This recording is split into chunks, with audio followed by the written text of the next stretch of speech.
Hello, everyone, and welcome to our special on the Pluto returns for the United States. Joined with me, as always, is Penny Dix, astrologer and life coach. And I got it right this time. Hello, Brandon. You always do. You always do. And I'm conscious medium Brandon Ross, leading you through your life's purpose and choices. And listen, this is a really fun thing because I always love the opportunity of being not only educational, but also really kind of bringing out real topical things. And the United States is actually going through its Pluto returns as we're filming this. It actually started at the end or early in 2022. We really kind of hit our highlight, of course, on July 4th. And then we have some redux time after that, which allows us to kind of work those things out and letting things kind of go. But first and foremost, at the top of this, what is a Pluto returns? Would you like me to explain? I would love that. Okay, I will do my best. Okay, so a Pluto return is basically never going to happen to an individual person because you cannot live that long. Unless things change, with the way human life progresses. But basically, it's a country that will have a Pluto return. So every country has a birth chart, a natal chart. And for the United States of America, it's in 1776. Am I right? Yes. Yeah. And it was July the 4th. 1776 at approximately 1750 or 1710. Yes. What's that? The timing. Yeah, it was 5:10 locally in Philadelphia. Sure. Right. Yep. And basically what it means is this is the first Pluto return for the United States. And it's the second hit of this particular Pluto return. What it is that Pluto takes however many years, and I can't remember the number it is, to go around the zodiac. Right. And the last time it was at the position it is now was in 1776, right, when the birth chart was forged for the United States. And so what we're having and what we're seeing in 2022 is Pluto returning to that exact point. And that's super important because it is not only going to affect the history and the next kind of 10, 20, 30, 40, 50 years of the United States, but it affects the whole planet. Because what happens in the States will have an effect. It ripples in to the rest of the world. And what's also interesting, too, is that this isn't unique to the United States. Now, the reason why we talk about Pluto returns is that it takes 248 years, roughly, give or take, depending upon how the retrogrades happen. And every country, you apply the retrograde, the Pluto returns, rather, to countries, because countries have the longevity of decades and centuries where, you're 2.5 centuries in, and that is how old the United States is. Now, other noteworthy times of Pluto returns, you had this happen actually. The UK has gone through, I almost said suffered through, but it's gone through 3 different Pluto returns, and the last one was actually during the time of Henry VIII and Boleyn. It's when things broke away from the church for them. It's how they established the democratic monarchy. They went through some really substantial changes. France has been through a couple as well. The last one that they went through, they actually got rid of a guy named Napoleon. It was the final frontier for them to kind of show upheaval and correction. Russia has been through a couple of as well. That was during the Bolshevik Revolution, was the last one that came through. So there's a lot of things, and we're talking about revolution, we're talking about change, but the thing to remember is that this is necessary change. So anytime you talk about astrological advancements, is because you've taken a certain amount of sample, you've learned from it, and then you apply it in a different way. Where England, in the UK was able to say, oh, well, the people need to be heard. So we still like our king and our queen and our court, but we also like to give people some freedom and understand how they can weigh in.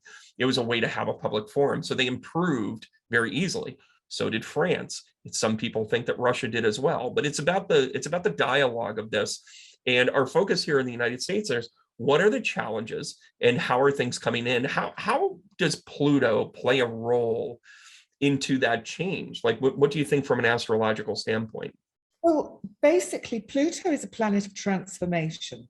Yes. And in the United States birth chart, it's in Capricorn. Capricorn is about traditions. It's about institutions, government. It's about the old way, the old boys network kind of energy.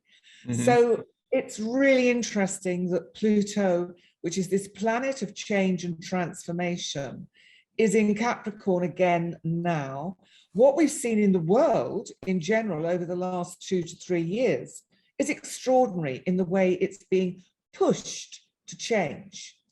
So Pluto returning to the same point that it was at when the United States birth chart was formed is super interesting, because it's about a breaking down of the old ways, breaking away, because the US broke away from Europe. It broke away from the British Empire. It didn't want a royal family. It didn't want a king. I mean, you probably know more, well, I know you will know much more about the history of this time than I do. But the relevance of why we're talking about it now is that with these major transits that you get with these outer huge planets, is that although Pluto is actually quite a small planet, but it is a planet. But oh yes, listen, it's not Pluto's fault. Second of all, for astrologers, it is still a planet because it acts like a planet. It has the influence like a planet. You can talk about the asteroids and the vacancies, whether you talk about Lilith or Eris or Chiron. Pluto still kind of has this place in the planetary realm because of the way that it kind of oscillates. It actually comes closer than Neptune during parts of its cycle and its transit. And it takes 312 years for it to go through everything. But the return happens when it enters into the sign, right? Yeah. And by the way, it sits in the sign for about 20 years, between 18 and 22 years, again, depending upon, how it kind of, waffles and kind of moves back and forth. And when it goes, what's the power of Pluto being retrograde? And we talk about things like Mercury going retrograde having a very personal effect. Pluto being the furthest planet out at any given time is a generational planet and allowing us to work with that. What's the implications of a retrograde for a planet like Pluto? When these outer planets go retrograde, it really is, I feel, about giving us a chance to learn from the past, to look at history, look at where we've not done good, where we've made mistakes. Yeah. And it's giving us a chance to actually, let's see if we can find a different way. And as with Pluto's energy, something that will transform, because Pluto is about transformation. Pluto is also almost like the god of karma. Pluto is like the lord of death, the lord of birth, the lord of rebirth. Yeah, the Lord of the change, the Lord of the revelation, the reveal. And by the way, being connected with Scorpio, this is also connected to the 8th house, which is incredibly important. And by the way, if you guys like what you see here or what I've got up on the screen, this is actually from my astrology class. And in the next round of this, Penny will actually be a guest speaker in some of the classes for some very specific reasons. But taking a look at Pluto and Capricorn, the period of Capricorn marks perhaps the most powerful confrontation between material and spirit.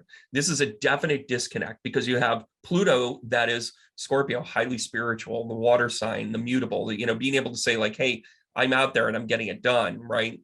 And then you have, the material artifacts where there's idolization that happens in Capricorn. Not only is it the goat, but then it's also the understanding of like, it's also ruled by Saturn. So the fact that it's got this Capricorn Pluto mix, right? You're really seeing things being upheavaled, right? And then you Yeah. also realize that the old ways of being trapped for many years are literally torn down. And we're going to get into that here when we talk about it. And then you also have the idea that you push forward in a lot of ways in communication and cultural aspects of it and in understanding. What's your take on that? Yeah, well, you know, what's coming to me as you're talking is I'm remembering how this all started at the beginning of Yes. 2020. And really we saw the build up through 2019, probably even in 2018. But 2020, January the 11th, saw the conjunction between Pluto and Saturn in Capricorn.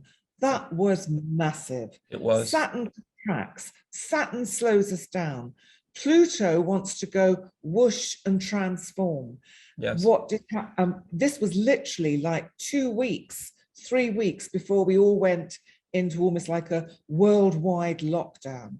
That was extraordinary, the result of that.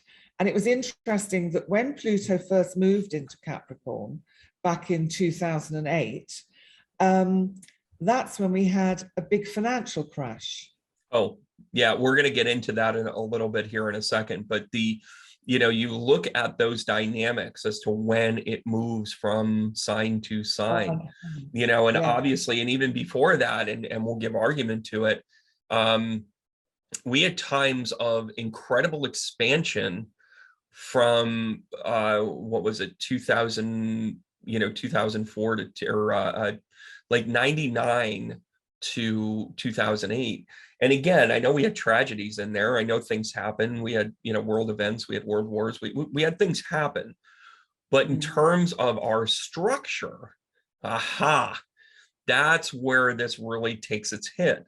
Because as Pluto moved into that, I mean, one of the most telltale signs, and I've seen other astrologers talk about this, is in 2008 is when the Bernie Madoff structural, like he had this hierarchy and this pyramid scheme that was taking billions of dollars from really smart people. And they were people that were believing in the structure. They were believing in that part of it. And without integrity, it fell apart. That is a theme of how Pluto affects in Capricorn. That is a theme of how this works. And we're going to take a deeper dive into that. Let's all take a deep breath, and then we're going to dive into the history of 1776. Go ahead, Penny. What else? Well, what I'm thinking about is that this transformational energy that we've got with Pluto, and talking about the retrogrades, we've got to look at how, now, for example, the Ukraine war, or the invasion of Russia into Ukraine, happened just at the time of the first Pluto return for the United States. And I find that extraordinary, because it'll be interesting to see what happens in the next 2 to 3 weeks, especially that first kind of 10 days of July, and especially around the full moon in Capricorn, which is conjunct the Pluto return. So the full moon is conjunct Pluto. We're getting excited. We're getting excited here. All right. Hey, listen, let's take a look at 1776, July 2nd, in Philadelphia, Pennsylvania, at about 5:10 p.m. Let's take a look back in time into the astrology of the birth of America.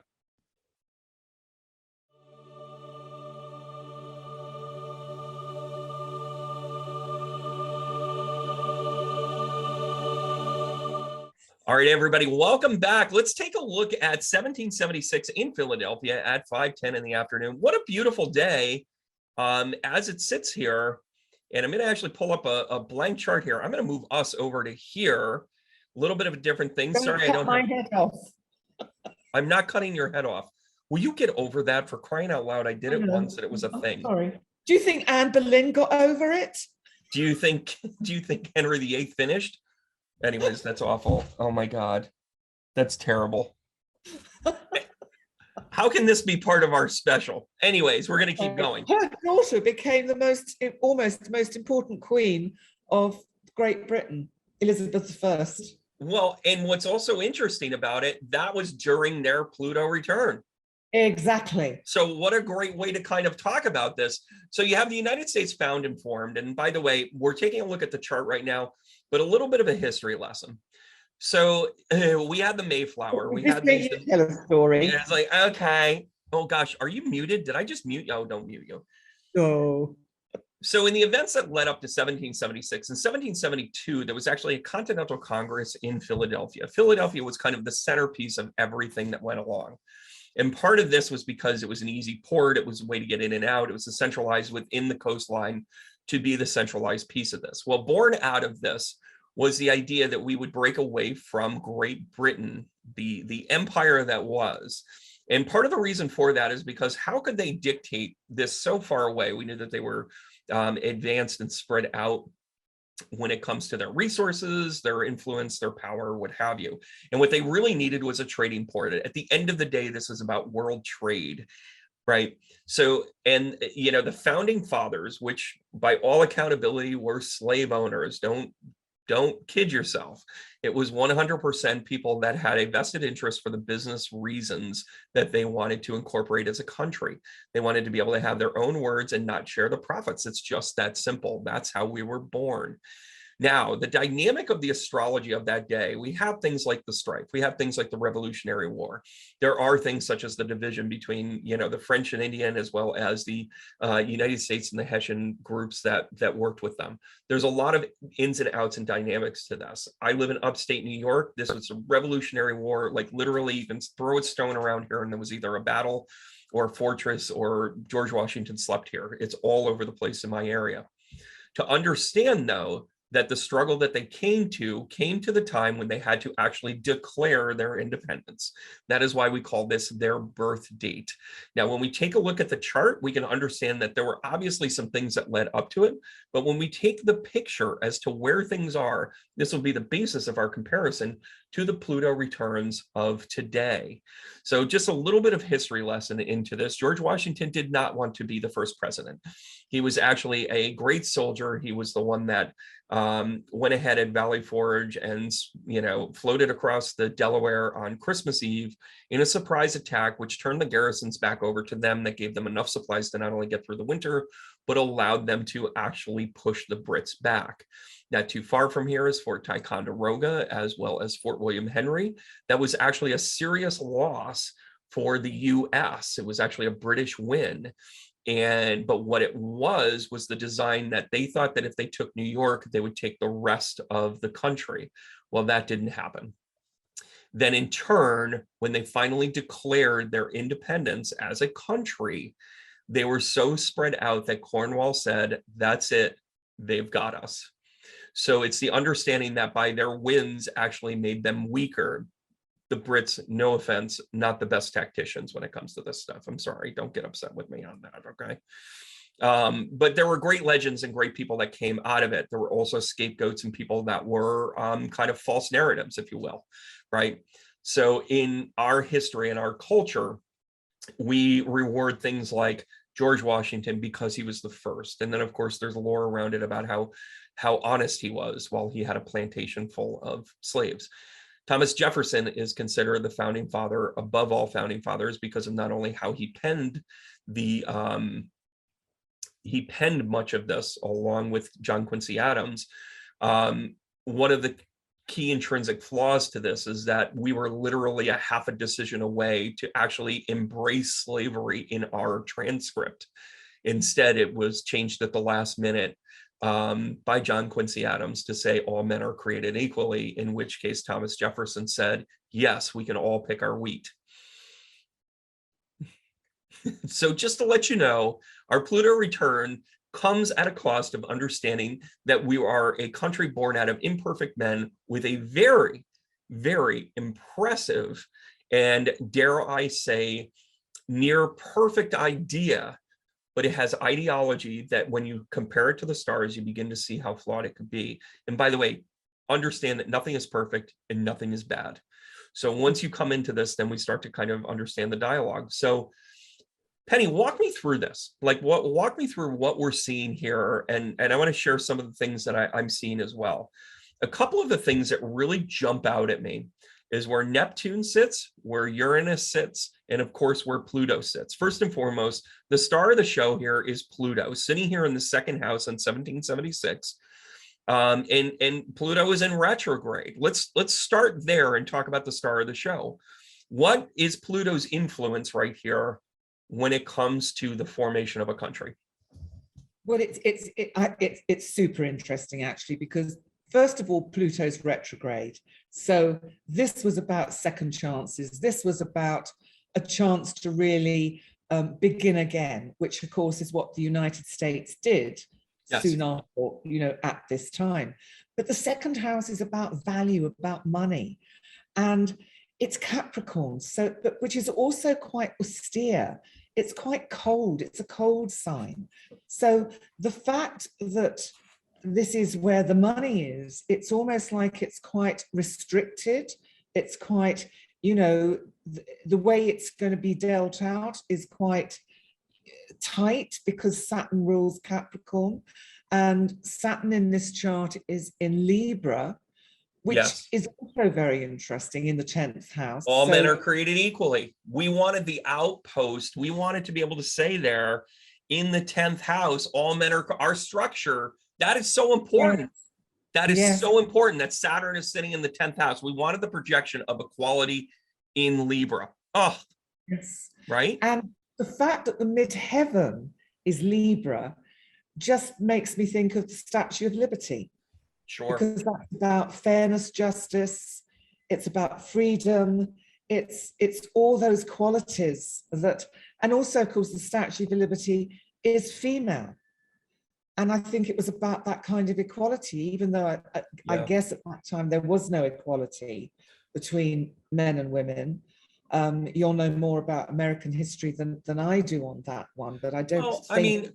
Listen, the evolution of equality of women, first of all, it's one of those things where if you're looking for the laws to be written for you, we've still got a long way to go. Thank you very much, whatever gets overturned. But more importantly, you also have the dialogue of every chart is going to have masculine and feminine energy. Yeah. The fact that Saturn is sitting in Libra in the 10th house, to me, tells me that there's a lot of dialogue about how the masculine and feminine energy is Saturn sitting in the 10th house with Libra, masculine or feminine? Yeah, I agree. What is it? Is it masculine or is it feminine? Well, I think Saturn sitting in Libra there, in a sense, it's almost feminine. It's almost like the feminine, creative feminine energy. It's about giving birth, isn't it? It's about birthing a new country, which is exactly what happened with new ideals. You took my lead on that. Thank you. That was exactly where I was going with that, because then you have the very masculine, Capricorn sitting with Pluto, ultimate, masculine energy. And then, here's something that I picked up on right away, where you have, the second house and the 8th house are always in opposition. That's the way a 12 house unit is going to go. So you have your practical side of your money and Pluto sitting there saying, listen, you're not going to tax us anymore. This isn't what's going to happen. Then you have a completely opposite from other people's money in the 8th house by saying to them, we don't want your help, Britain. We don't want that. We don't want your rule. We don't want any of those dynamics, right? And you've got this North Node in Cancer. No, the North Node is in Leo. In Leo, sorry, I'm reading it backwards. So in Leo, again, another masculine energy of being able to say like, hey, we've got to really push this through. We really have to make sure that we are of our own devices, right? And then you have, the Sun in Cancer. So here comes the feminine energy again. Yeah. Cancerian energy, being incredibly feminine. It's the most feminine trait of the astrological chart in my book. You can make arguments for others, but I'm going to stay there. I agree. I agree with you. And it's sitting in the 7th house. So you have all of this action in the 7th house where the Sun, Jupiter, you've got Mars and Venus sitting in there.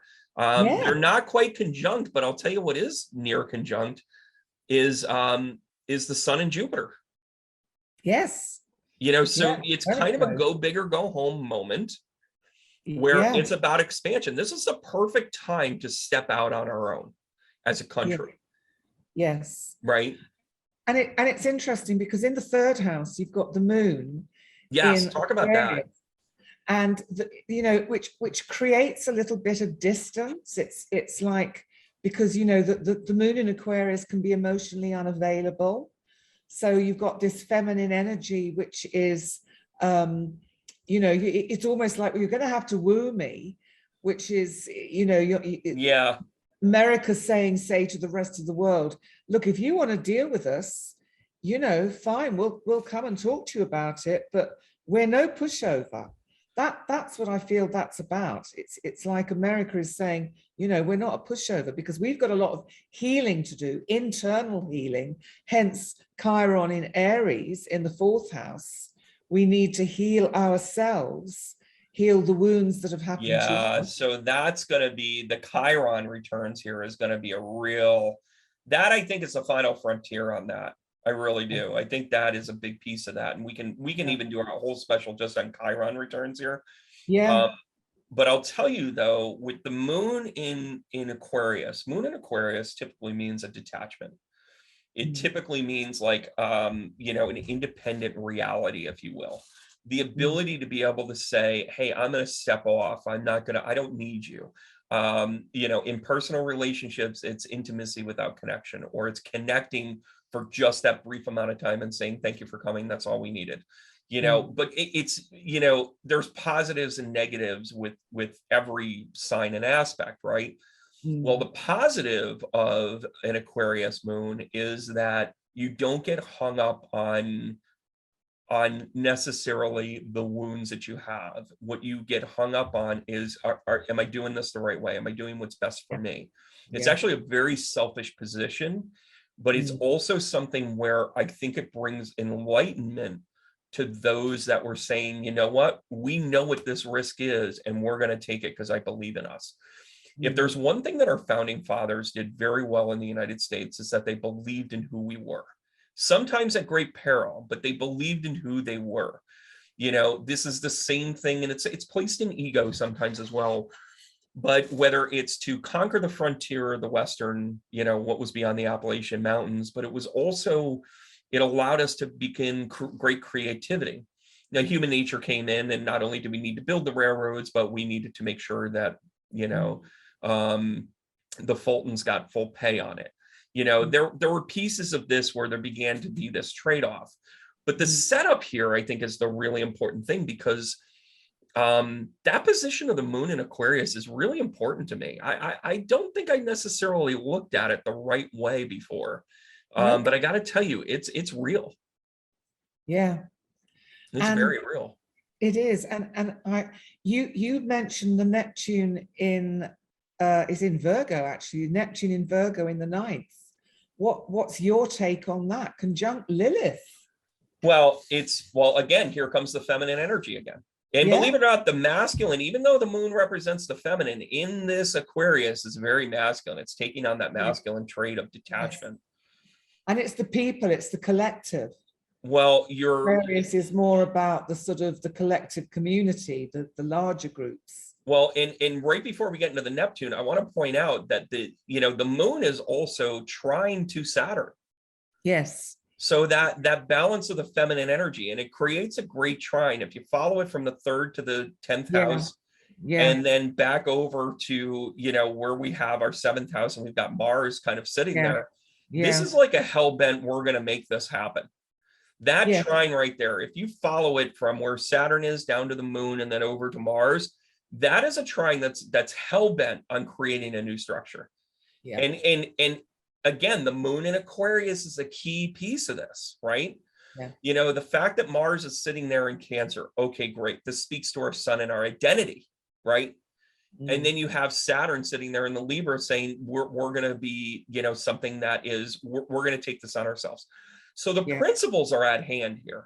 Now, the Neptune and Lilith combination here, first of all, this could be an incredibly muddy time, or it could be an incredibly enlightened time. We were learning on the go. We were making it up as we go along. The United States is the first country to do what we did, how we did it.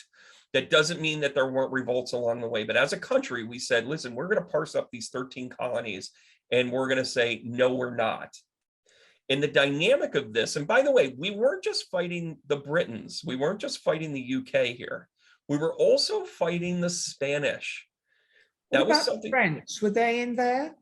The French, we had given them north of, we basically gave them north of Champlain, which is why we were so exposed. And by the way, the French turned around and said to the Britons saying, hey, listen, we're not gonna go after this anymore, but you can have it. So Right. as much as the French were no longer like in our shorts, they waited till the French Indian War until the 1800s. So they waited about 40, 50 years to kind of do their thing again going. And by the way, I'm going to go ahead and pick on them. The French have never gotten into a war by themselves. Just letting you know. Just gonna. It's And the one war they did, they had and by the way, Napoleon was not that short. He was 5'9", but he had this Napoleon complex about it. But back in the United States and kind of that whole dynamic, it's like we're facing different fronts. The UK was still trying to control our space. This was 90% about the United Kingdom. On the other side of that, though, we had other fronts that we had to deal with. Well, one of the ways that we were able to deal with it is to say, can we be sovereign? Because if the UK got involved, if Britain got involved with this, they would not only have to deal with this on the United States soil, but they would also have to deal with it around the world where they had interest with Spain. So this was like a constant thing. And it comes down to Florida, just like every election, it comes down to Florida, where, our Georgia state, if you will, which by the way was named after King George, we were giving him homage. We were letting him know how things were. And it was ironic because we wanted it to be a peaceful transition of independence and sovereignty. Now, this word sovereignty comes up a lot, right? We've talked about this in other videos. yes. But sovereignty in and of itself means that you are independent to make your own choices, your own decisions, and your own direction. Now, that doesn't mean that you don't play nice in the sandbox. We were more than willing. Our Declaration of Independence was actually a declaration of saying, we're going to do this on our own. We have our own ideals, and we're going to do it without the purview of King George, right? And that is why when some people signed it, for instance, Samuel Adams, yes, also the beer maker, when he signed it, he signed his name large because he wanted, actually it was John Hancock. And John Hancock is credited to be the first signature and that sort of thing. Basically, it was the asshole that signed the yearbook in the biggest letters so nobody else could write anything around it. He just wanted his stuff to be famous because he knew it was a claim to fame or a death sentence. He didn't care which anymore. He was just ready to go. So John Hancock made it so big so King George could see it from the shores of America. That was his whole point. And there was a boldness to this. And you see this in the chart. Now, the Neptune and Lilith combination is an intuitive thing where and every single one of the founding fathers in one way or another, when you dig up their writings, they talked about how they searched their soul and their faith. Right. Here it is. Here it is. And by the way, as it's sitting here, and it's sitting in the 9th house, if I'm reading this correctly. Yes, yes. So this is about higher learning. This is about elevation, right? So this Virgo, this virtuous decision was a channel for them to say, I searched my soul and this is what we are meant to do. Yeah. So that's where this Neptune Lilith combination comes in. There was healing that needed to kind of go on. Now, listen, we're littered with bad decisions and moments of, non-fame. But on the flip side of this, the principles of what you see here, and you see a couple of grand trines here. Yeah. I mean, you really do. Mm. You also look at the Chiron trine up to Saturn and then over to the sun. There was something very healing that we were actually maybe giving to the world, if I can be, and I'm very cautious about saying we're world leaders here. Yes. But this idea that Chiron sitting at a 1 position, 8 and 20, and then you have Saturn, sitting there in Libra and the sun sitting in Cancer. We were destined to really we wanted to help heal the world. We've got to get back to that. That's the part that now when we begin to shift into the next, into current times, how did we fall short of that? How have we been successful with it? Let's be honest, there's been successes too. What else are you picking up on? I feel like we Well, haven't talked about Uranus. we haven't mentioned Uranus in Gemini on the Yes. descendant. Now it's also in the sixth house, yes, the sixth house, which can be the house of hidden enemies, which I find really rather interesting, because as this is a chart in a sense for the collective, then the descendant is going to be everybody else in the rest of the world that America is going to have relations with. Okay, so you've got, you could say the Sun, Jupiter, Venus, Mars are all saying, okay, you know, Mm-hmm. and form, you know, trade agreements, etc. And there's Uranus in the sixth house. And as I said, it's hidden enemies, it's the unexpected, it's almost like you don't know where the danger is going to come from. But what's interesting is that it's Gemini, which of course is about communication and speech and thought. It's the So thought process of a rebellion. Yeah. yes, so that's just it's an interesting dynamic, and it's also making a trine to the South Node, which is where they are coming into this, where America is, what America is bringing in. And so consequently, it's actually making a sextile to the North Yeah. Node in Leo, which is saying there are creative ways that one can transform this country, that there is mileage here to be had, but watch out for probably enemies within. Wow. And I'm going to tell you why that's really telling right here. Because if you follow along that trine to Saturn, actually it's it is a trine to Saturn, and it actually coincides. That's interesting. It actually coincides with Eris, which is a real, like, this is taking to the streets, right? We've talked about this, right? So we're talking about some of that energy right now, which is going to come up in the next part. But you have this dynamic that not only is it a rebellion, though, it's a well thought out rebellion. It's based in principle.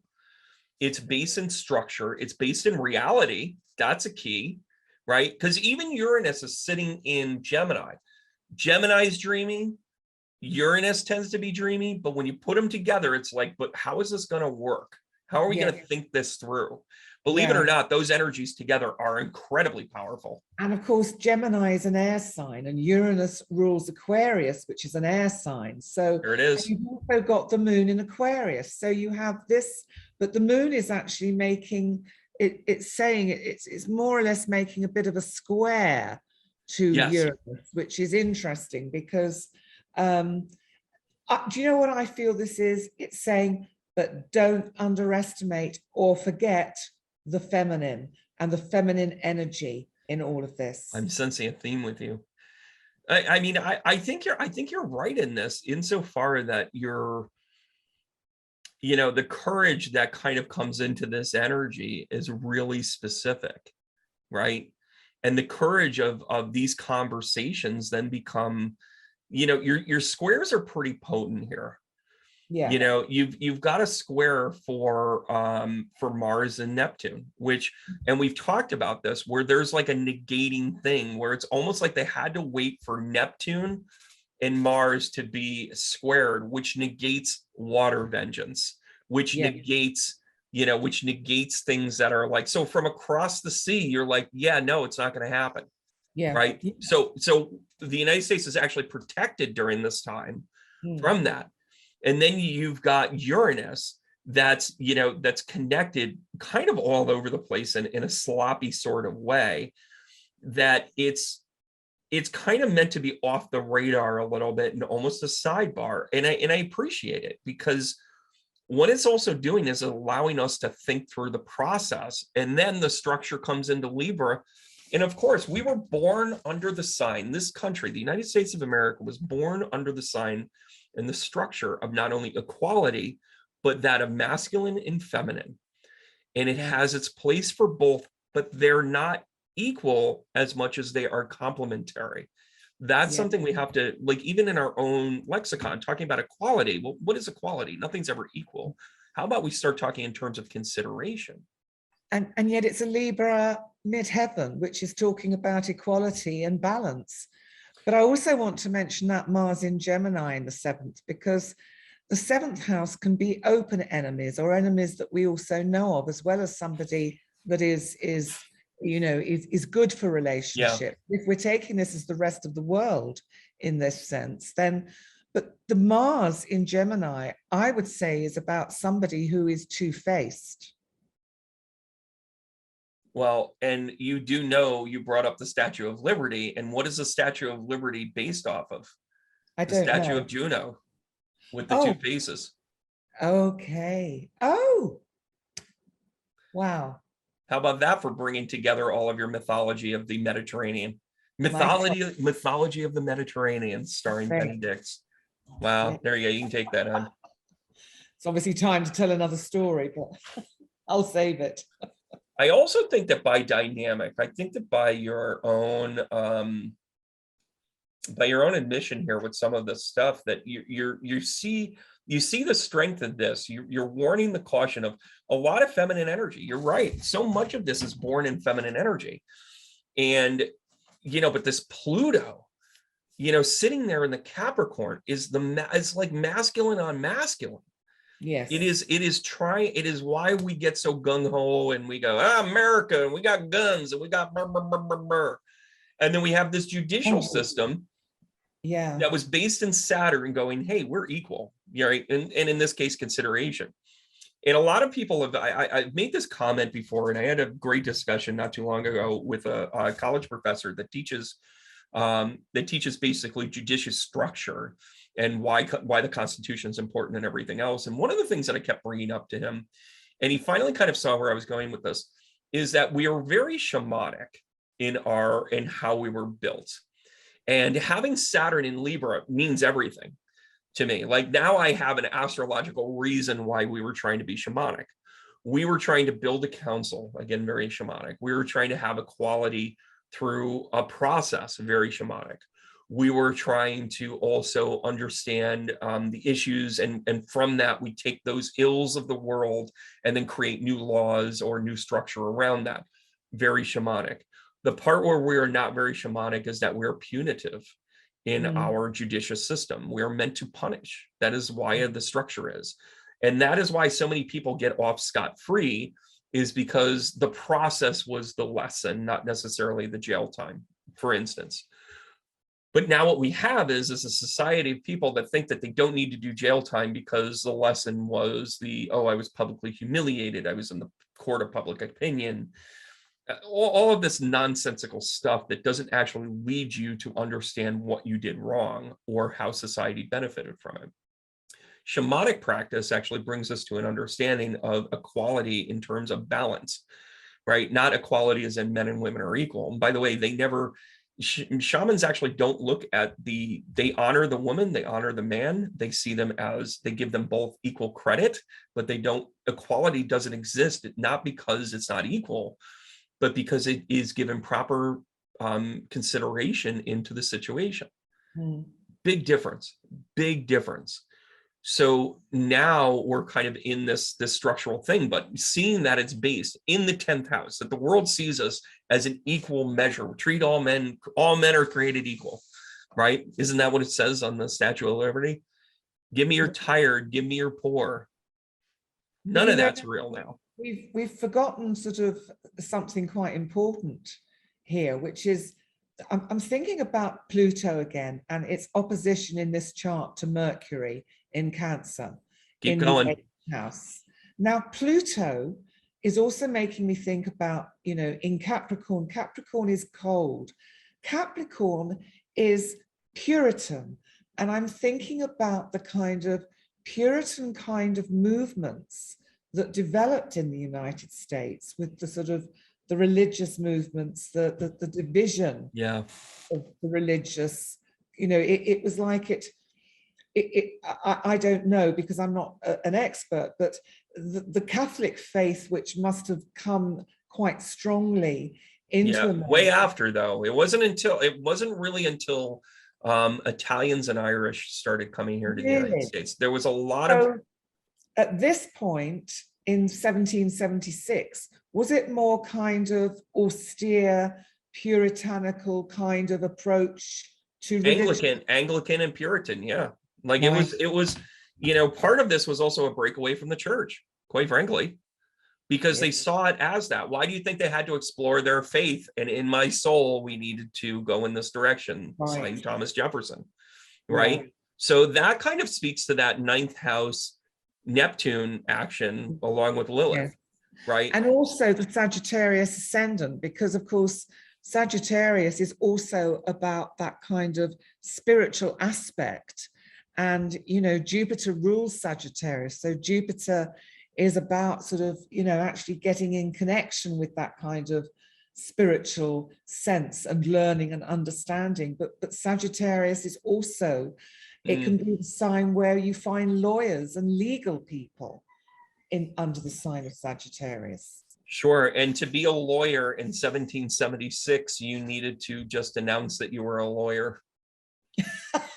Like seriously, like that's what made you a lawyer. You were versed in it, understood it. Yeah. You had to make compelling arguments. You think about the amount of in legal terms, there's a lot of precedence. It's called precedence when you show that either it exists already or you're lending itself to a new precedence, right? So the dynamic to this is the conversation about how we would take precedence. And by the way, there's something reckless about Sagittarius. There's something they like to live on the edge. So of course they're going to say, we're a new nation today. Of course, that's the ascending. That's our projection. So Cancer as the sun sign, and then the moon sign being in Aquarius, and then the rising sign being in Sagittarius, that's kind of a great combination to say, I'm going to stand on my principles and become something different, and I'm not going to put up with this anymore. Yeah. Kind of makes sense. I don't need you anymore. That's Yeah. that's a little bit of this, don't you think?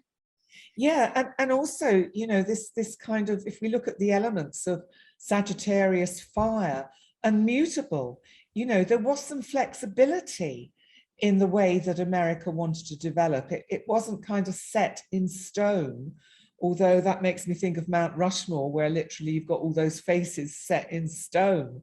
But, Cancer is water, but cardinal.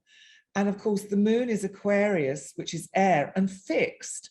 So you've actually got quite a nice kind of combination of mutable cardinal and fixed energy. So there was certainly plenty of scope to develop in a very diverse way, which of course, in a sense, America did.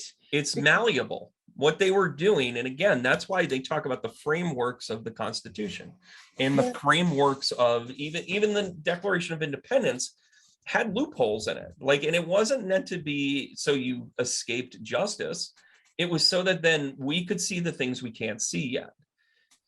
And that combination that you're talking about, being cardinal, fixed, and muted all together, allows you to say, let's cover all our bases. This is a very even chart to me, as I see it. America had everything going for it. And actually, it lived that out in quite a sort of powerful way over the next kind of 100 or so years, wouldn't you say? I think that you look at, and this is a great way for us to kind of wrap up this segment, to talk about now, just from the history lesson of the United States, that you look at the ideas that not only were we able to kind of overcome multiple wars on our land, specifically the War of 1812, the French Indian War. I mean, we still had to deal with Spain. We still had to deal with the Spanish. We still had to deal with the French. We still had to deal with a couple of different things, but we did it on our own without Big Brother. And by the way, there's a little bit of a Ukrainian feel here insofar that conflict of, oh, well, you're not going to help us. Well, screw you. We're going to do it ourselves. Yeah. We didn't win every battle. We didn't win every war, but we used ingenuity in order to get there. Advanced technology. We pushed the borders out to the western frontier. We were able to see, we became the clothing capital of the world, which a lot of people don't even realize this. The largest exporter of textiles in year 1800, or year 1900 rather, was literally right around the corner from here. It was a Wow. small, it was a 6 mile plot of land where there were more factories that pumped out more textiles than anywhere else. It was at the end of the Erie Canal where a lot of supplies would come, and then it would start on to the Western frontier, and it had the waterways right down to New York City to ship around the world. It was an impressive time, and we had ingenuities from machinery, from technology, from communications. Not even going to get into the ramifications of Nikola Tesla's influence into how we kind of developed all of those things into the 1900s. But I agree with you. I think that we had great growth amongst times, and then we began to put in things like financial institutions, things like the stock market. We began to understand that currency had to be backed by gold, and it was until 1972, another whole video. And then we also had times where we were the warriors of the world. We did not want to be involved in World War I. We didn't want to be involved in World War II, but what brought us in there was our moral compass. World War I was much more about the, listen, we're running out of oil. We're a developing country. How do we end this quickly? There wasn't so much a moral compass as much as there was an economic expediency. When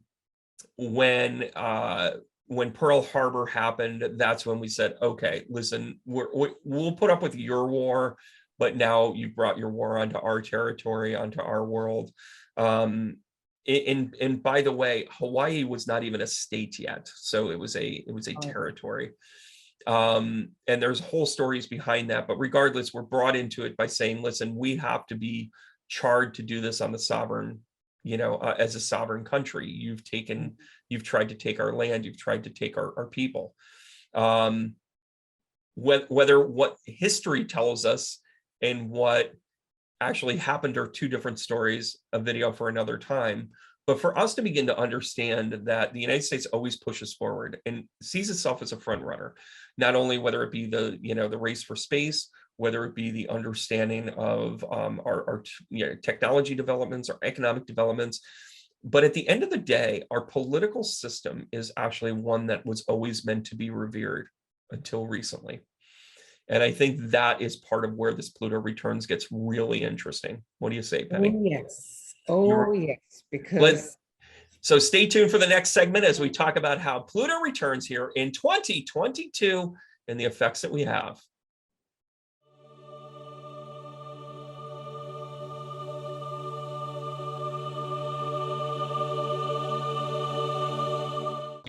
All right. Hi, everybody. It's Conscious Medium Brandon Ross, and it's for one moment I forgot who I was. You got one but line. It's okay. You got one job here. I've saved the day because I've just remembered that I am astrologer and life coach Penny Dix. Why would we do anything different, even for a special? Today, we're actually talking about the United States Pluto returns here in 2022. And what's interesting about how the return is not always a specific day as much as a specific position, which is why we're looking at the second hit. And Penny's going to describe a little bit of that here as we go through this. It's the difference between when it comes into the Pluto returning, the key time of the return, which is the exact position, and then the exit of the return.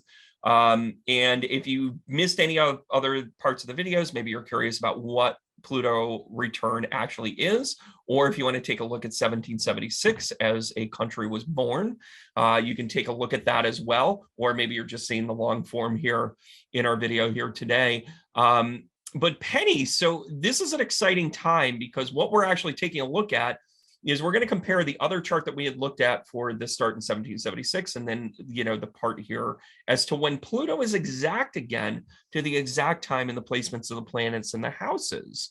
So what are some of the things that jump out for you, like right away?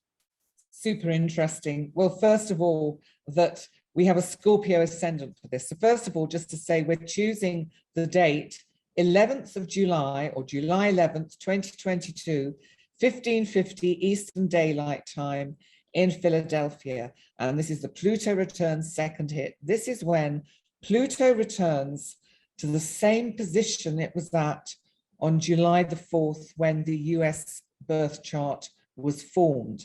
Right. So Pluto itself is actually at 27 degrees and 33 minutes. Yes. So what's super interesting about this is that, first of all, actually, I want to talk about the moon, because the moon in the previous chart, in the USA natal chart, was actually in Aquarius. For this chart, it's in Sagittarius.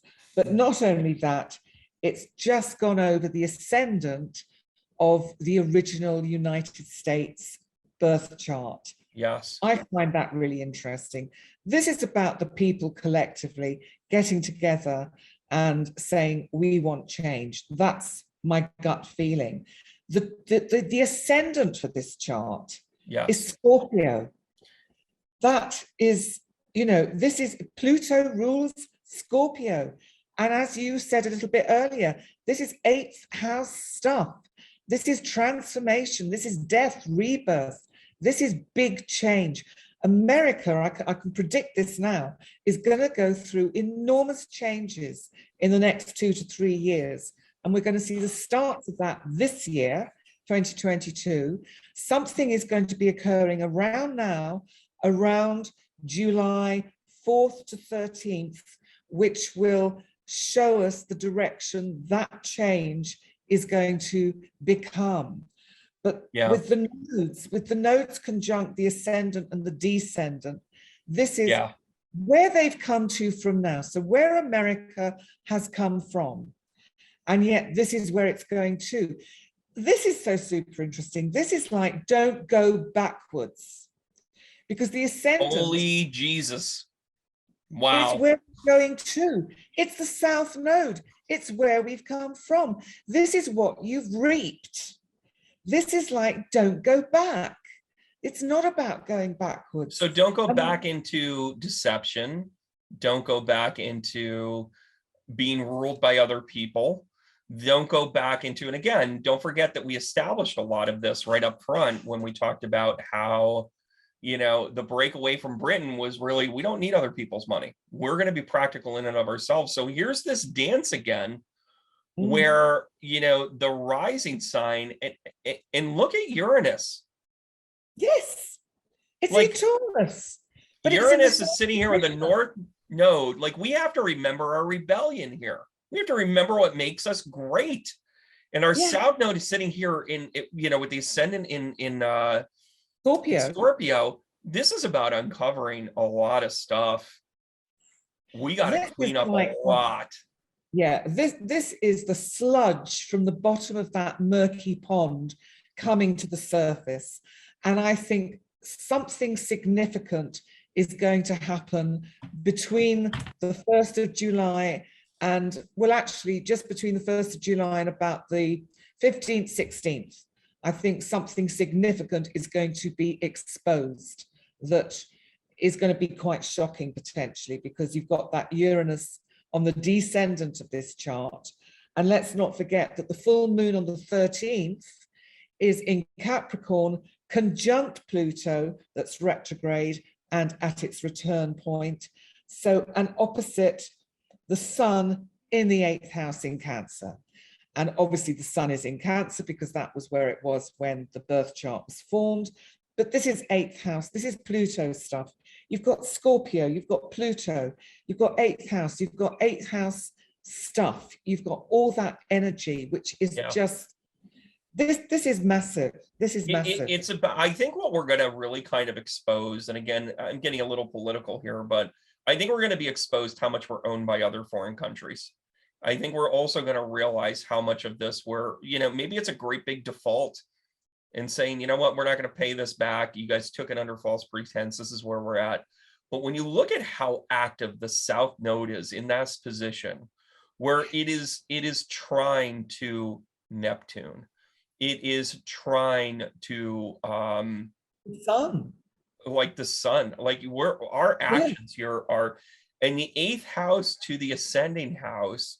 Quite frankly, down to the 4th house, screams structural change. Yes. Screams structural change. And by the way, the fact that the 12th house is sitting here, you've got the 11th and 12th house like bordering on Libra. Yes. So our balance is our undoing. The fact that we're trying to be a little too equal instead of giving consideration could actually be the downfall to this. This is this is compelling. Now, we made a big deal about Saturn's placement in 1776. Yeah. Look at 2022 in July. Look at where it's sitting. It's sitting in Aquarius. Yeah. And it's literally saying, are we doing this for the greater good? Is our structure about, this is a hard look at ourselves. Because look at that Virgo on the midheaven. This is like, you know, Virgo worries, Virgo suffers from anxiety. Virgo wants to keep attending the detail, keep going over the accounts, making sure everything's all right.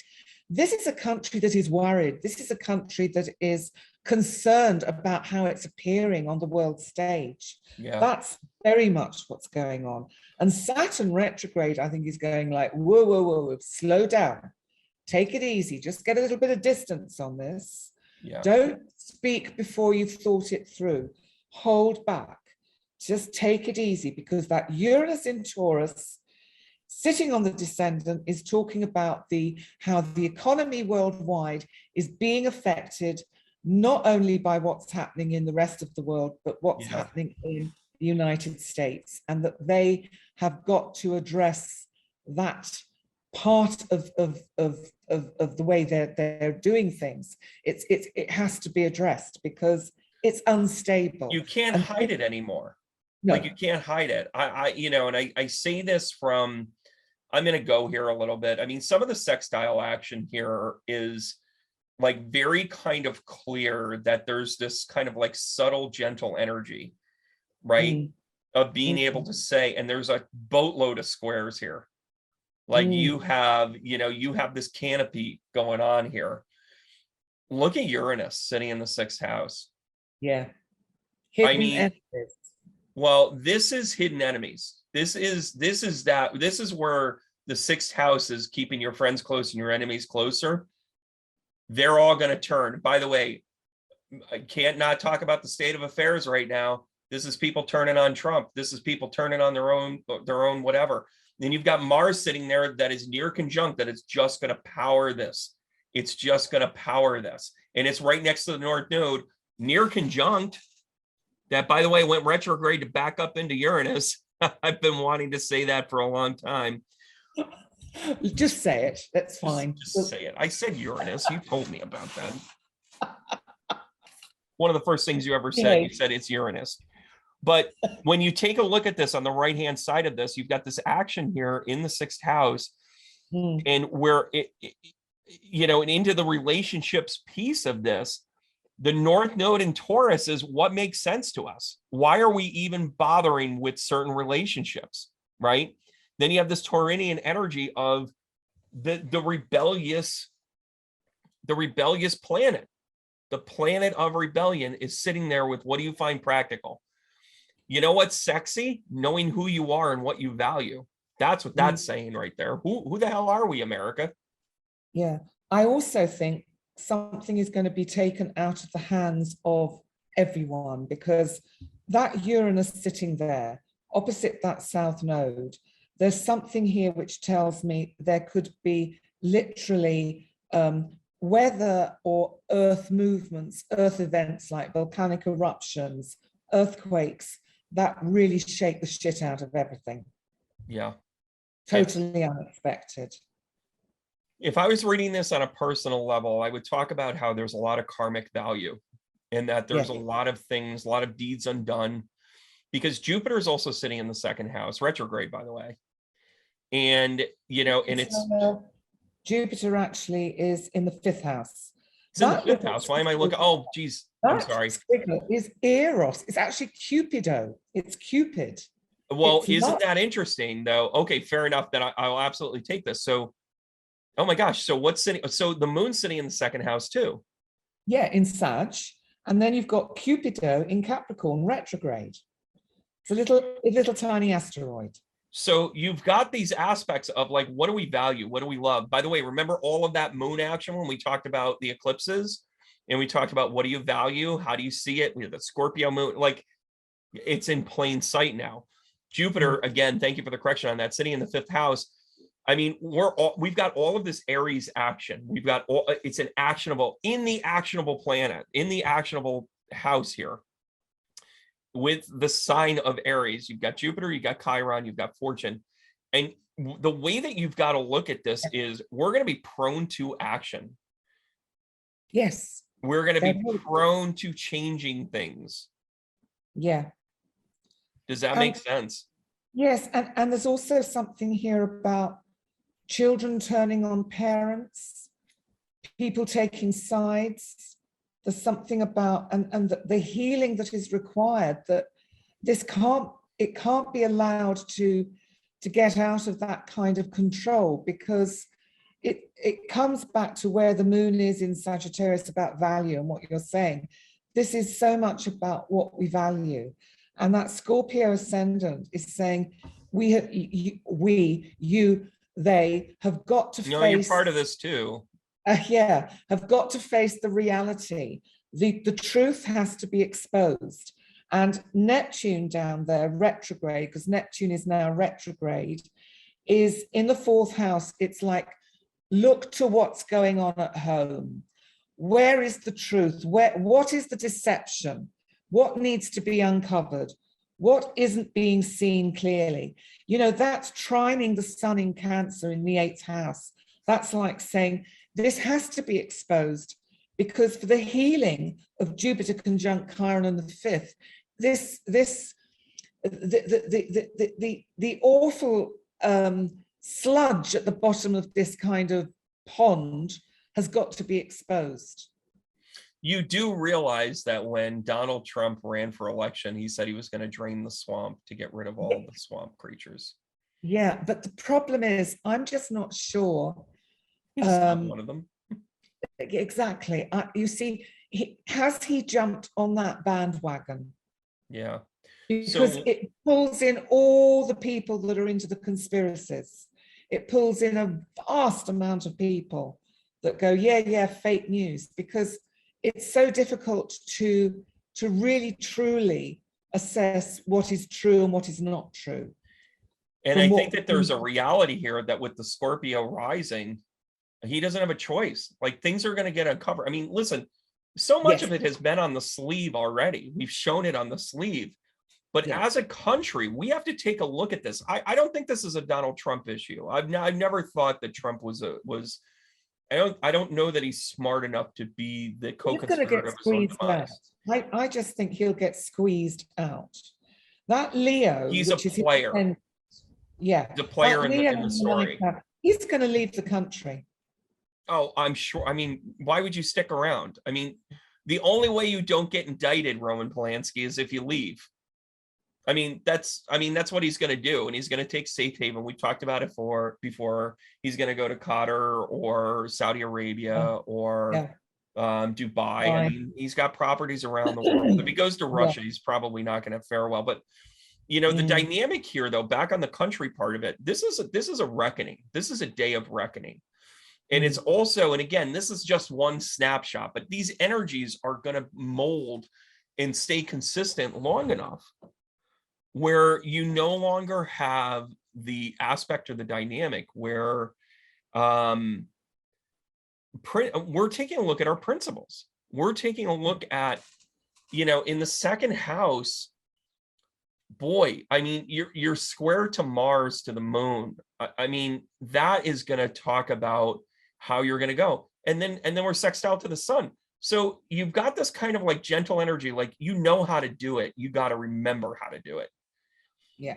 And I think we're going to go back to some things. I think that as a country, we're going to cut our crap about, just accept the fact, you know, founding fathers is now a villainized thing. I actually think what's going to happen now is we're going to say, okay, you got to take the good parts and rework them.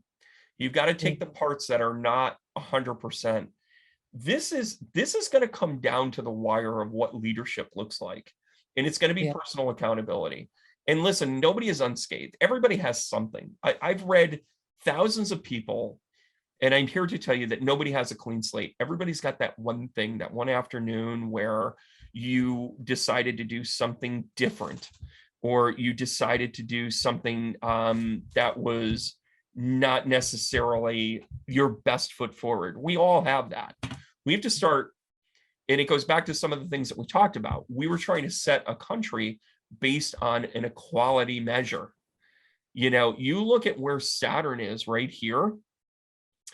And I mean, we got to talk about this for a second, because Saturn, to me, is it's sitting in Aquarius in retrograde to say, you've got to get this right now. Go back to the founding fathers in Libra when Saturn was direct in Libra, and now it is in retrograde in Aquarius. We have forgotten the greater good. And guess what? What's that? Saturn in the current chart is conjunct the Aquarius moon of the US birth chart. There it is. So it's going back to the love. Is that the yeah, I see what you sent me here. Is this the comparison of the states? I've just put the United States on top of the Pluto return. I love everything about you. You notice I said that quite cleanly. Well, I realized, I was like, how am I going to superimpose these two? Oh, I know how. Excuse me. The other interesting thing while you're doing that is that Mars, that of course in the US chart was in, it was in Gemini. Yeah. Conjunct Venus in this current chart, whereas Mars in the current chart is in Taurus. So you've got this Mars in Gemini conjunct Venus in Gemini. So that's like, there's just so much that's got to be sorted out between the masculine and the feminine. Yeah. Do you know what I mean? It's just, there's no cohesion. It's, if the feminine does not get a chance to express itself, reminds me of that Madonna song, express yourself, you know, it's like there's something here that I think is the masculine in general is terrified of the feminine energy. Oh, I mean, and so listen, come on, it's always kept down. That's not fair. You know that. That's low-hanging fruit at this point. We don't listen, masculine, and we've talked about this, and I am supposed to like give fair and balanced conversation here, but we really don't understand what equality is. So until we figure out because equality in this country, we think that equality contains reparations, that you have to go back and somehow make it like it never happened. That's not equality, that's retribution. So equality needs to be that balance of, okay, moving forward, Penny's going to talk, Brandon's going to talk. Does that make sense? As opposed to, I can't let you now talk 80% of the time because in a video that we did 3 months ago, I talked for 80% of it. The person that's got something to say says it. Understood. So now it's giving consideration. It's not about equality, it's about consideration. So here's what Penny was talking about with this conjunct. What was the aspect that you had talked about? We were talking about the moon here. Okay, so look on the inner wheel, this is actually kind of the 2022, and then the external is the US 1776. Yes. So go ahead. If you look down where your little cursor is, you've got the ascendant there in Sagittarius for the US chart at 12, and then the moon has just gone over that on today's chart, so it's in Sagittarius. So it's trying to sort of visualize these layers, that the complementary stuff, the how it complements the original chart, like the fact that Uranus in Taurus and Uranus was in Gemini, and yet if you switch them round, Uranus in Gemini was actually on the descendant. So you've got this kind of mismatch. I mean, I do find it fascinating. And the other thing, you can tell I'm terribly excited about this.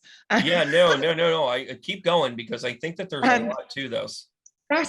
Saturn in the current chart, which is the inner circle, you've got Saturn there retrograde, but it's conjunct the moon of the US natal chart. Yeah. And it's also conjunct, the little squiggle there is the asteroid Juno, which is, Juno is a bit like you see next to the moon, you've got that little diamond on top of the cross. That's Juno, the asteroid Juno.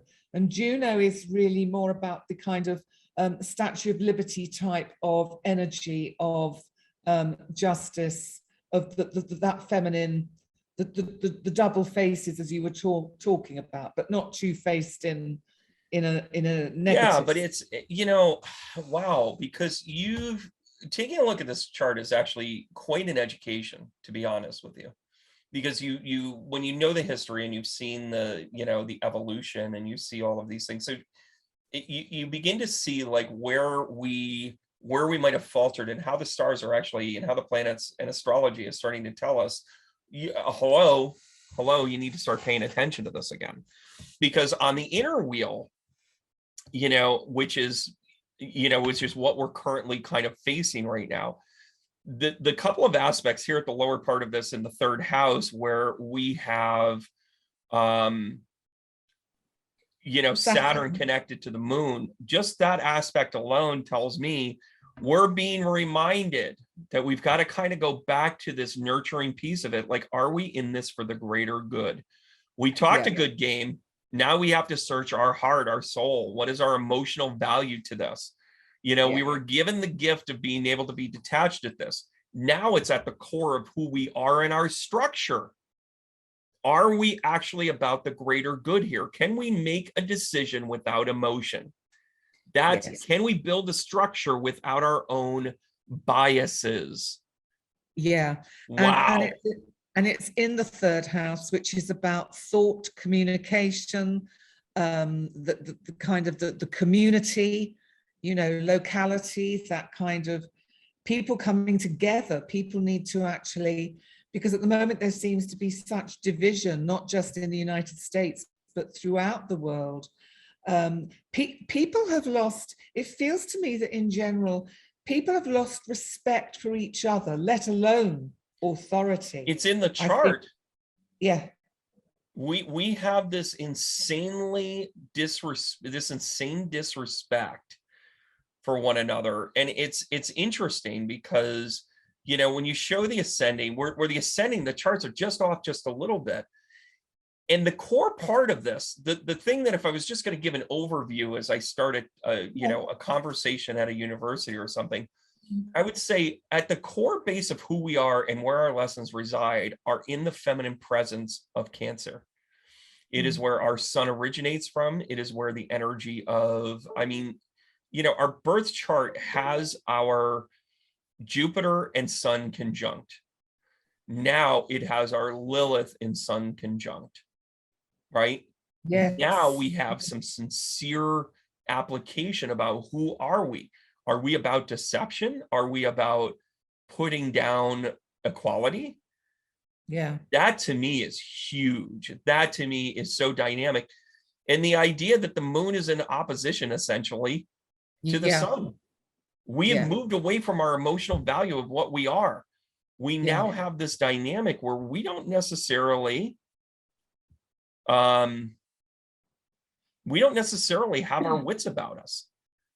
And look where Mercury is in regard to the today chart, the 11th of July chart, because Mercury is also in Cancer, conjunct Lilith, conjunct the Sun.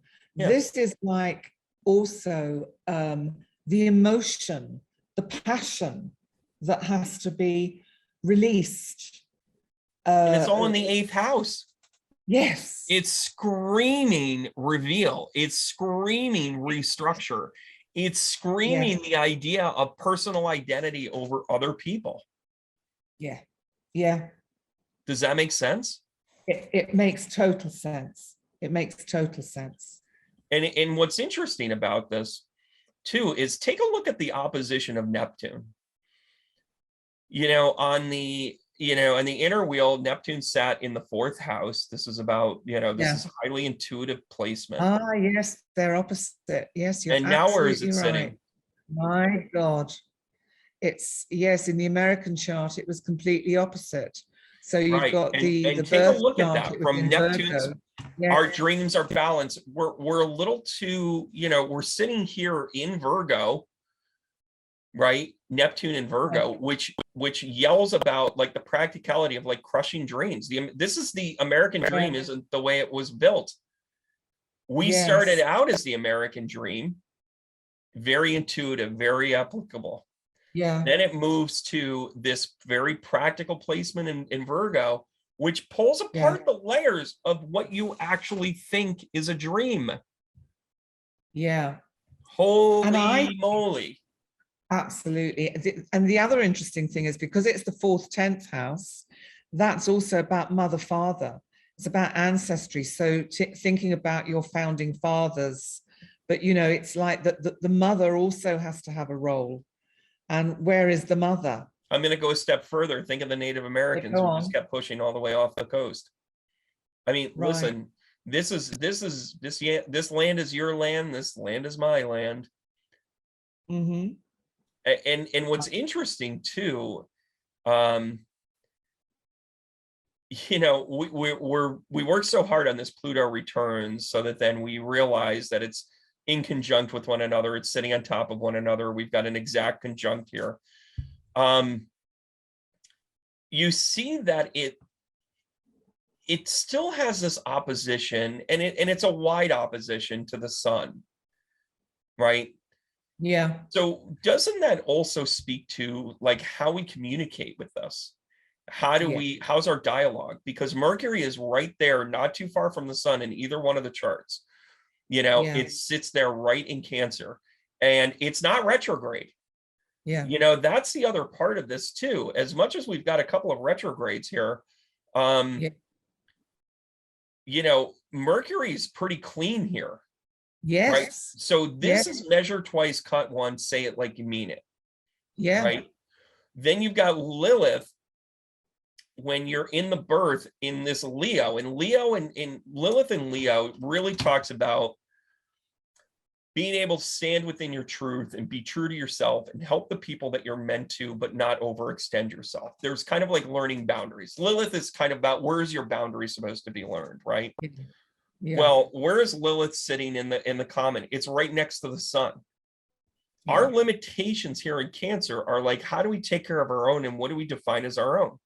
The biggest debate in the United States for the past 50 years is who's actually an American. Who deserves the blanket of our freedom? Who deserves the conversation of our grace and our founding fathers? And then it's this constant power struggle of that definition. Lilith is creeping right up on who we are. Are we a family or are we divided? And you know what's not happening?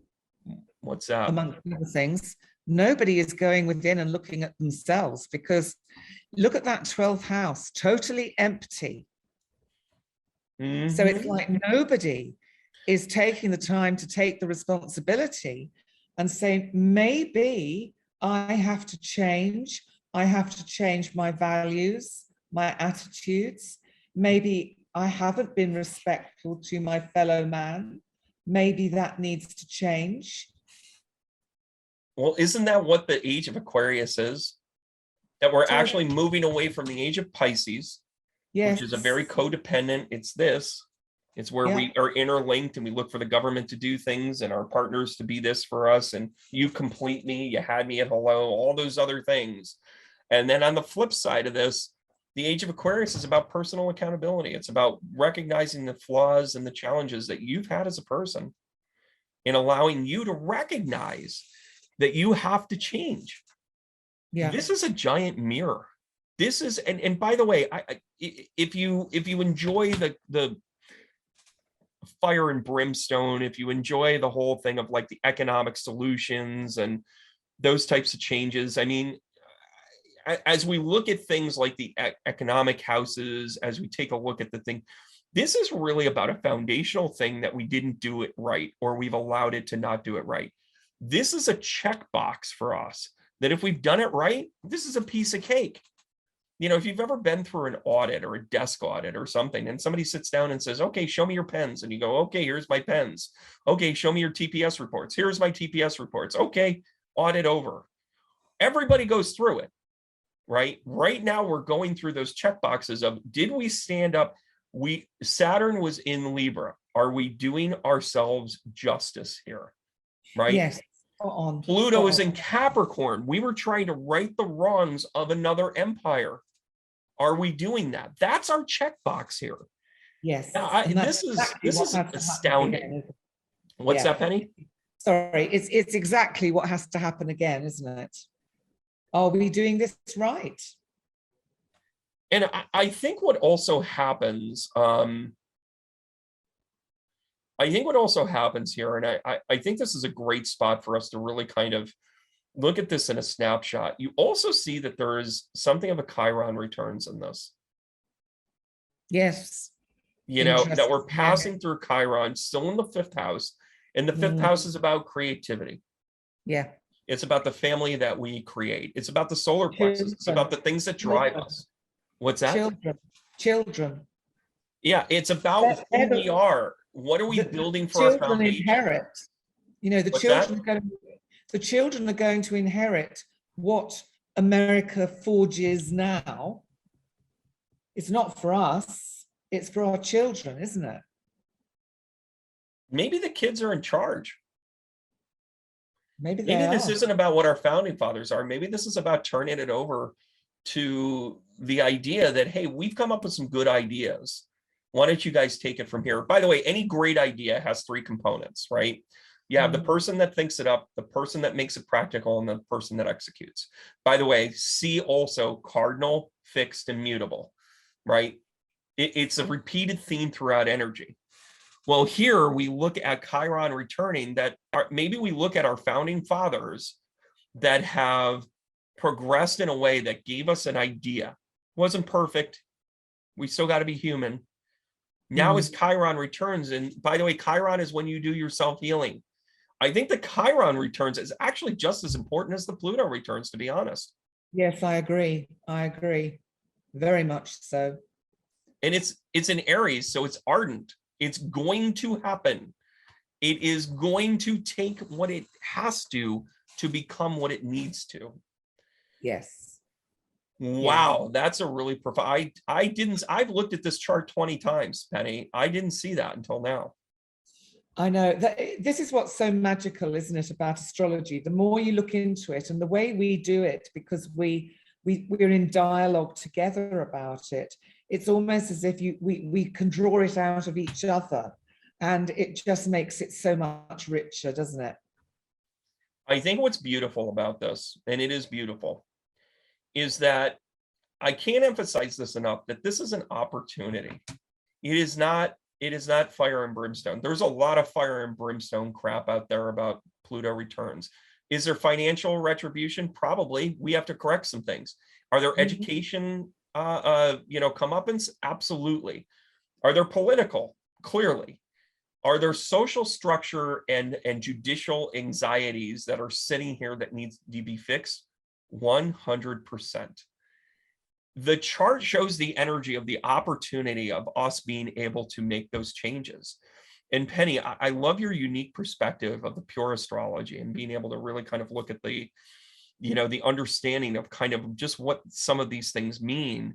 And as it's funny, growing up, it was kind of like, oh, we're kind of Britain's little brother, like that was always kind of the feel. And then somewhere along the lines, we became the underdog, but then we became the powerhouse. In early wars, we were the underdog. And then, World War II, we were like, oh, you're going to take us seriously. And then we progressed in other areas where economically we took an advance. And then in technology we did. And then even in sports, it sounds funny, but the 1980 Olympic team was a really big thing for us to recognize that we could still be behind in things, but we found a very comfortable place between being the underdog and the champion at the same time. We were always dealing in duality. We were always dealing in ways that didn't necessarily fit a constant. Now we're in a compromised position where now when we straddle the fence, we can't anymore. You know, if we are this Saturn in Libra recognized creation, we need to stand up for the people of Ukraine. We need to have a very clear system that is not able to be permeated by a junior rookie businessman, slick deal, used car salesman. Like, we have faltered in a lot of ways, and we need to start looking at it from the structure of, first of all, thank goodness we have rules in place. Thank goodness we have structures to review. That's the one positive out of this. And whatever you can say about the founding fathers, they at least had enough foresight to say review. Astrologically, we are being asked to review in the biggest way imaginable. And we mustn't forget there were founding mothers. Keep going, Betsy Ross. Because the founding fathers must have had mothers. Well, more so on top of that, they also realized, but also think about the break of the family cycle, of the ancestral cycle that an Aquarius moon has. It lets you let go of that. It lets you let go of saying, I couldn't do that because of my mother. I couldn't do that for whatever. So there's pros and cons to that. But moreover, think about the frontier women. Think about the people that were still creating and they were managing freaking homesteads. We talk about World War II and the boys went off to war and the ladies got out and they were doing the riveting, Rosie the Riveter, all of that good stuff. That's bullshit. Equality within women started way, way, way before, when the men would go off on whatever shenanigans and offload they would have to do, and the women would create and run a farm. Yes, exactly. I mean, listen, there's been equality in this in some ways more than others. But if we start picking apart our roles and start looking at this, it always comes down to personal accountability. It always comes down to the idea of what is okay with me. Where, you know, when Thomas Jefferson said, okay, we're creating a nation. And he was one of the first to say, how can we say that we're going to create this equally and still have slaves? He was one of the first to say, your time is due here, your time is due here, which still has a level of inhumane, but it was a fair way for him to still run a business. And he freed his slaves systematically and either rehired them or let them go. Yeah. That is the show of I've changed. That is the show of absolutism, where if you take that snapshot on 1776, you're right. He's a racist slave owner. But then he fell in love. He fell in love with one of his slaves, who, by the way, could not marry her because of the laws. And he would have married that young Sally on that day. He talked about it often. But there's a dynamic here where there's stories about how we rise above the challenge of the time. We have to start finding those stories, because the challenges and the buffoonery, it's amok. We're better than this. Our chart shows us we are better than this. And I really hope we get it right. What are your final thoughts, Penny? Well, I think I agree with everything you've just said, and I think it's it is about value. I think we all have to find collectively some kind of respect and value for each other and value for what everybody does. The world has become so divided, so split, and we have to work towards some kind of unity. And it may be, excuse me, a kind of utopian ideal to have that kind of unity and equality. But I think if we don't strive for it, then, you know, there's this saying, isn't there? United we stand, divided we fall. Yeah, and I think what's also happening too is that when we discuss this, we need to start looking at the I, not the you. In effective communication, whenever you're in an argument with someone, the mature person will say, I can see what you said there, or I did do that, and this is the reason why. Yes. Somebody that's immature in the argument is going to say you, right? So when the Republicans call out the Democrats, well, the Democrats did this. Well, that's the same as saying you. Oh, the Republicans have done this. It's the same as saying you. Yeah. Trump did this. This one did that. These guys did this. Native. Blah, blah, blah, blah, blah, blah. We have to start saying this isn't acceptable to me because I expect this of you. All of a sudden, we're creating a standard. All of a sudden, and by the way, it's in our chart. Why else would Saturn be sitting in Aquarius if we weren't meant to create a standard of accountability? Yes. And that's the now. It's like it has to be now. And that's the whole thing. You know, you're so right, because in counseling or psychotherapy training, you learn about projecting. You learn that you have to own what you say, what my views are my views. And, you know, I need to have accountability and take responsibility for what I feel, and actually, you know, and allow to be proved wrong, and allow to change, allow myself to change my mind, because based on the current evidence, I can see perhaps what I was thinking before was not okay. And now I know better. But people find it so hard to be that accountable. And that's really where this is coming to, is it's about accountability, responsibility, and you know what, it's also about love. Yeah. We've all forgotten how to love each other. At the end of the day, it's kind of that idea of the opposite of fear is love. We have to get our arm, you know, we're afraid of people immigrating. We're afraid we don't have enough resources. We're afraid. I mean, listen, living through the Cold War, when they were, you know, talking about saying, oh, well, if a nuclear bomb hits, hide under your desk. Are you kidding me? I'm making out with Penny Peppercorn. That's what I'm doing. That's what I'm doing. Like, if they're like T minus whatever, I'm not under the desk. And if I'm under the desk, I'm not alone. You see what I'm saying? Yeah, I do. I want to see what's under that sweater. And I'm a good salesman, so there's no coercion. But it's our last time on Earth. Let's go. You don't want to go this way. I don't want to go this way. Anyways, if we time it right. Absolutely. Oh gosh, that's anyways. Oh, so but the dynamic here to me is really about understanding who we are and where our accountabilities are and how much fear is used. Listen, that chart that we showed has a lot of fear in it. There's a lot of things you can be afraid of. And by the way, it's natural duality, which is a very human thing. But I think we're given this duality and this idea of chart work and astrology to show us that despite what our human efforts are, despite what our human conditions are, we have the opportunity to elevate. Boy, what a great time to elevate, not only for us individually, but us as a country. Yeah. This is pretty incredible. And for the world. There we go. Now we're getting it. All right, Penny, listen, I can't thank you enough. Your amazing insights. You're an incredible person to work with. You're easy on the eyes, all of those things. Thank you so much, dear.